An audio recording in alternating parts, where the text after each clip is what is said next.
అంటే పెళ్ళైన కొన్నేళ్ల తర్వాత తను గే అని తెలిసిన తర్వాత విడిచిపెట్టాను అని కూడా చెప్తూ ఉన్నారు. అయితే ఈ నేపథ్యంలోనే ఒక పని కొరకు జిహెచ్ఎంసీకి వెళ్ళిన తర్వాత తిన యొక్క భర్త అంటే జానకిరామ్తో పరిచయం ఏర్పడి ఆ విధంగా మేమిద్దరం కూడా ప్రొసీడ్ అయ్యామని అయితే ఆమె పోలీసులకి చెప్పడం కూడా జరిగింది.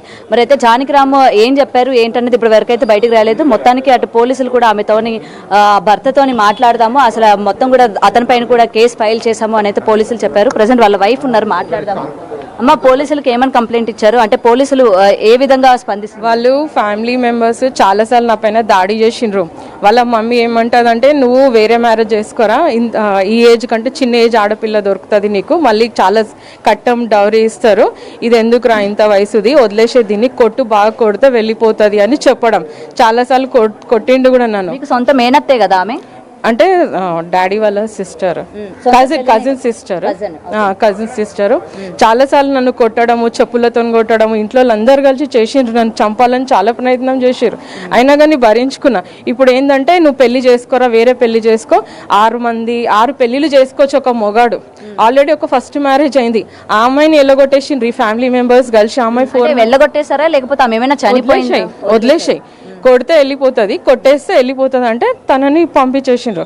తర్వాత దగ్గర వాళ్ళు కాబట్టి నాకు సేఫ్టీ ఉంటుంది, నేను మ్యారేజ్ చేసుకున్నాక ఇంకా నన్ను కొట్టిపియడం. మా అత్తమ్మ చాలా మస్తు దెబ్బలు కొడుతుంటే కూడా భరించుకున్నా నేను. కానీ ఇంకేందంటే 6 సంవత్సరాల నుంచి కొట్టినా ఊరుకున్నా నేను.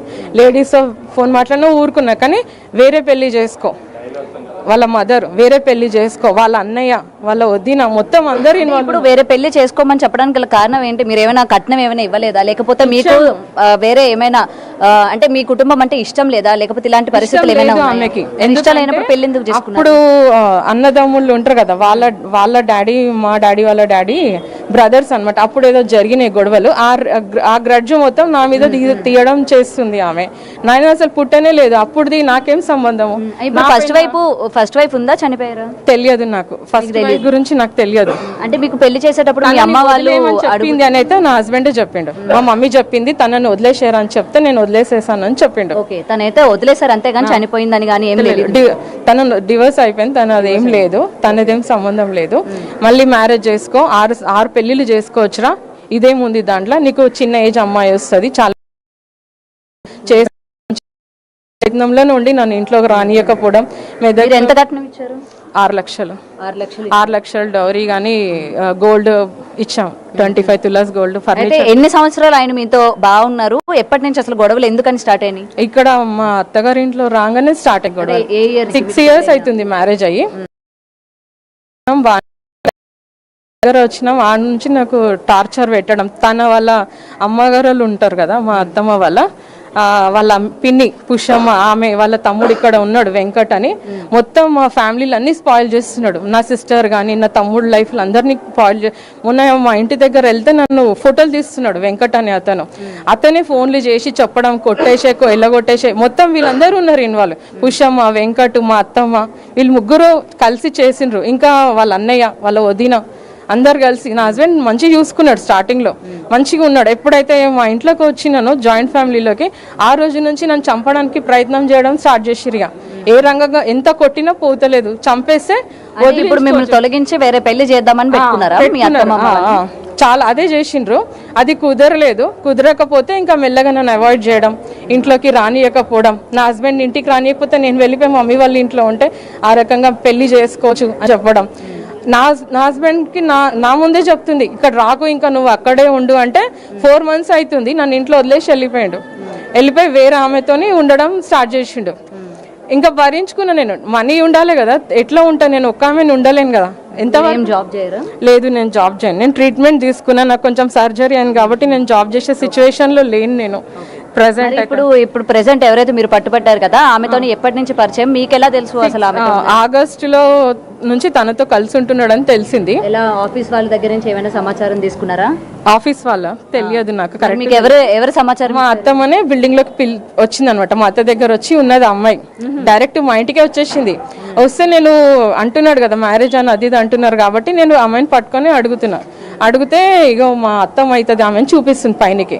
మ్యారేజ్ అయిందా కాలేదో చెప్తలేడు కానీ ఇల్లీగల్ అఫైర్ అయితే ఆ అమ్మాయితో ఉందని తెలుసు. పెళ్ళి ఏమైనా చేసుకున్నాడా? తెలియదు, నాకు కరెక్ట్ తెలియదు. మ్యారేజ్ అని అయితే చెప్తలేడు, కానీ ఎంతవరకు నిజమో తెలియదు. కానీ ఇల్లీగల్ గా ఉండడం అయితే కరెక్ట్ కాదు. మరి ఆవిడ మెడలో మంగళసూత్రం అది కనిపించింది అంటే మీ హస్బెండ్ కట్టిందా లేకపోతే ఇంతకు ముందు ఆమెకు పెళ్ళయిందని చెప్పి? ఇంకో పెళ్ళయిందంట, హస్బెండ్ ఉన్నాడంట. లేదు, ఆమెకు పిల్లలు లేరంట. డైరెక్ట్ ఇంటికి పిలిపించుకొని నన్ను బయటికి నూకాలనే ప్లానింగ్లు ఉన్నారు ఇంకా ఫ్యామిలీ మెంబర్స్ అందరు కలిసి. అందుకనే ఇంకా నేను నా ఫ్యామిలీ మెంబర్స్ ని ఆశ్రయించిన, నన్ను చంపేయాలనుకున్న పరిస్థితి వచ్చినప్పుడు నేను ఓపెన్ అవ్వాలి కదా. నా ఫ్యామిలీ మెంబర్స్ ఈ 6 years అంటే భరించుకున్నా, నేను నన్నే చంపాలనుకున్నప్పుడు చెప్పుకోవాలి కదా. నేను డైరెక్ట్ గా పోలీసులకి అట్లా దాడి చేశారు, చాలా నాకు చెప్పిండు ఏ రకంగా ఇల్లీగల్ యాక్షన్ ఏం తీసుకున్నా మొత్తం నీ ఫ్యామిలీని చంపేస్తాం పెట్టిరు. ఫ్యామిలీ మెంబర్స్ చెప్పిరు నాకు, నువ్వేం చేసినా మేము ఈ ఫ్యామిలీని మొత్తం లేపేస్తాం. ఆ రోజు కూడా లాస్ట్ టైం September 30 రోజు కూడా ఎవరో రౌడీ షీటర్ వాళ్ళకి కాల్ చేసి చెప్తుండే అందరినీ రెడీ చేయమన్నా పైన అటాక్ ఇట్లా చేస్తే భయం వేస్తుంది కదా. నా ఫ్యామిలీ మెంబర్స్కి నేను చెప్పినప్పుడు మేము పోలీస్ స్టేషన్కి కూడా వస్తుండే, కానీ ఆ అమ్మాయితో ఉన్నాడో లేదో తెలుసుకొని నేను చేయాలి కదా. లేదు అంటే నేను ఏం చేయలేను కాబట్టి మేము డైరెక్ట్ వెళ్ళి మాట్లాడడానికి వెళ్తే ఇంకా కొంచెం గొడవ అయింది. ఇంకా అక్కడ నుంచి అందరిని పిలిపించుకొని ఇంకా పిఎస్ కి వచ్చినాం. అట్లా జరిగింది. కంప్లైంట్ ఇచ్చారు పోలీసులు? ఎవరు? అదే మొత్తం ఫ్యామిలీ మెంబర్స్ నా మీద దాడి చేయడము, కొట్టడము చాలా చేసిరు. నన్ను చెప్పులతో కొట్టడం, హోం పైన ఊములు ఉంచడము, నా హస్బెండ్ ఇంటికి రానికుండా చేసి నన్ను ఒక్కదాన్ని చేసి మొత్తం హెరాస్మెంట్ చేస్తున్నారు. మీరు చెప్పారు కదా ఆల్రెడీ చాలా వరకు ఉన్నాయి మీ హస్బెండ్ కి అని చెప్పారు. ఇప్పుడు పోలీసులు కూడా మీరు ఇన్ఫర్మేషన్ అంతా కూడా ఇచ్చారు. సో పోలీసులు ఏమంటున్నారు? మీ వైపు సపోర్టివ్ గా మాట్లాడుతున్నారా లేకపోతే మీ హస్బెండ్ కి సపోర్ట్ చేస్తున్నట్టు అనిపించిందా? అంటే డైరెక్ట్ మమ్మల్ని ఆశ్రయించాల్సింది మీరు అని అంటున్నారు, డైరెక్ట్ ఇక్కడికే రావాల్సింది మీరు అంటున్నారు. కానీ నా హస్బెండ్ కి కాల్ చేసి పిలిస్తే నేను ఒక్కనే ఉన్నాను చెప్తాడు, అమ్మాయి లేదు నాతో అని చెప్తాడు. కాబట్టి నేను డైరెక్ట్ వెళ్ళి అమ్మాయిని తీసుకొని వచ్చి ఇక్కడ అప్పచెప్పాలనుకొని వెళ్ళినాం. అనుకోకుండా అక్కడ కొంచెం గొడవ వేధించారు అన్నారు కదా, ఫొటోస్ అవి ఏమైనా ఉన్నాయి మరి? ఎవరు?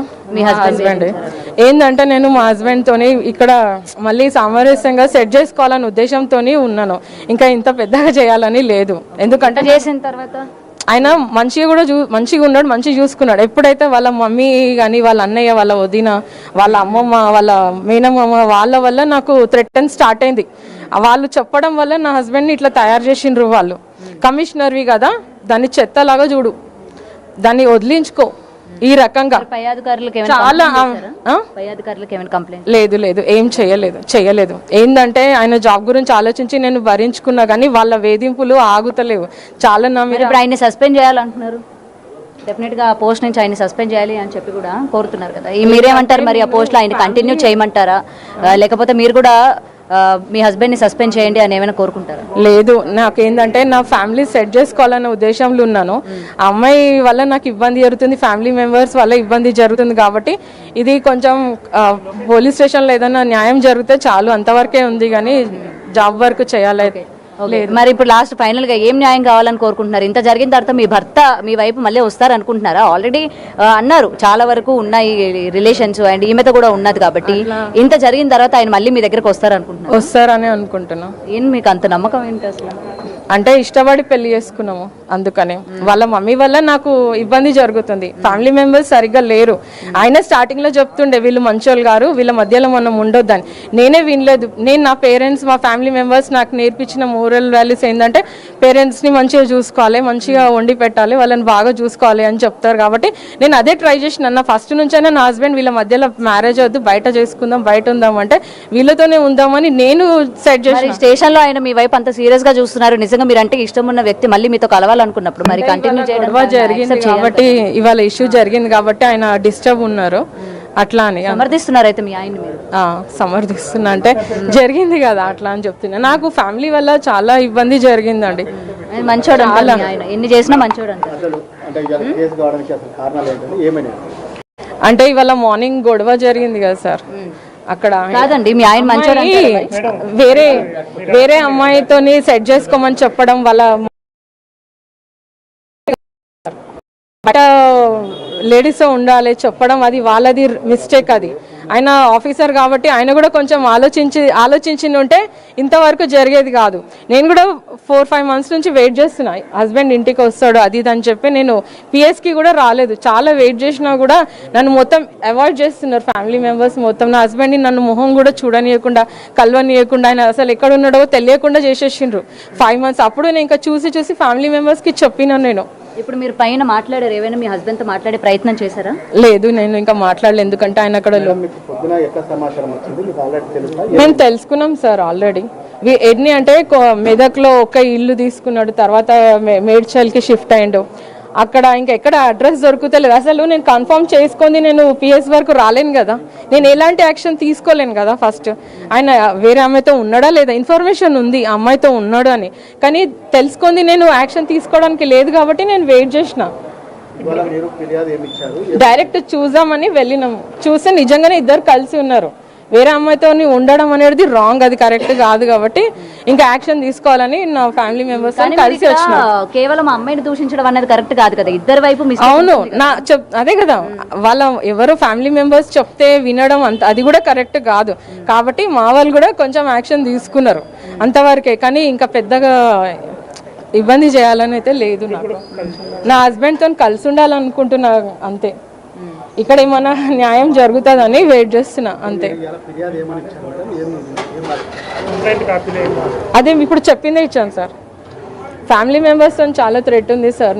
నా హస్బెండ్ నన్ను మంచిగా చూసుకున్నాడు, కానీ మొత్తం వాళ్ళు చాలా డిస్టర్బ్ చేసేసారు నా మ్యారీడ్ లైఫ్. కొట్టమని చెప్పడం, కొట్టు చంపేస్తే అది వెళ్ళిపోతుంది ఈ రకంగా చెప్పడం. వాళ్ళ మదర్ కానీ వాళ్ళ అమ్మమ్మ కుషమ్మ వెంకట్ చాలా చేసిర్రు సార్ నా పైన. సార్ 2018లో అయింది. ఫస్ట్ ఆమె ఉండే, తనకి డైవర్స్ ఇప్పించిండ్రు, వీళ్ళే ఇప్పించిర్రు, ఫ్యామిలీ మెంబర్సే ఇప్పించిర్రు. తర్వాత ఇప్పుడు నాకు చేసినాక 6 months కానీ ఈమెను కూడా వదిలేసాయి, ఇంకొకటి చేసుకో 6 monthsకే మాట్లాడమే, డబుల్ బెడ్రూమ్ చూస్తా, ఇంకొక ఆమె కూడా వస్తుంది, ముగ్గురం ఉందాము. మరి మీరు ఇప్పుడు కేసు, మరి మీ అత్తమామ పైన కూడా కేసు ఇచ్చిన, కంప్లైంట్ ఇచ్చిన.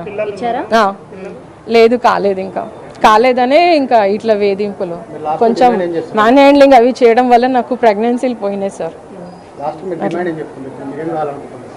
ఏం లేదు సార్, నా హస్బెండ్తో నేను కలిసి ఉండాలని అది ఉద్దేశమే ఉంది, కానీ ఇంకా ఎక్కువ చేయాలని లేదు సార్. వేరే ఆమెతో ఉండడం నేను సపోర్ట్ చేస్తలేను, అది